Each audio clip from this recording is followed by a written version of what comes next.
गोड़ लागै छी सब गोटे के। और आई के दिन हमरा लेल बहुत खास छै। बहुत खास एहि दुआरे नहीं छै जे हमर जन्मदिन छै। हमरा सबके सनके जे छोट छिन जे मध्यम वर्गीय परिवार से जे आबैत लोक होइ छै हुनका लेल उपलब्धि ई होइ छै जे अहाँके विशेष दिन पर अगर केओ अहाँ लेल दू शब्द लिखै छथि ने, अहाँके बारेमे लिख रहल छथि, तऽ हम बुझै छियै जे आइके जे मतलबी समय छै, जे ई कलयुगी समय छै, एहि लेल अगर अहाँ लेल केओ दू शब्द लिख रहल छै तऽ निश्चित भावसँ ओकर पाछाँ बहुत सारा मेहनत छै, भाव छै, संबंध छै।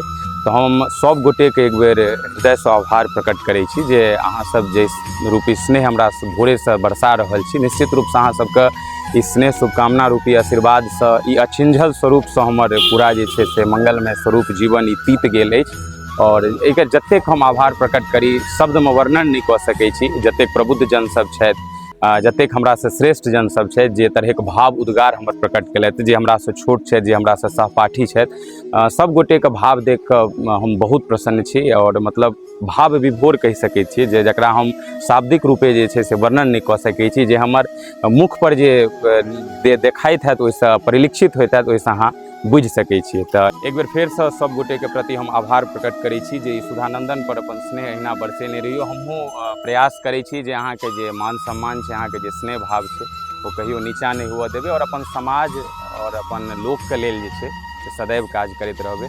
और आइके दिनके शुरुआत श्यामा मैयाके अङ्गनामे छी, बाबा माधेश्वरक अङ्गनामे छी, और ओहिठामसँ पूजासँ शुरुआत भेल।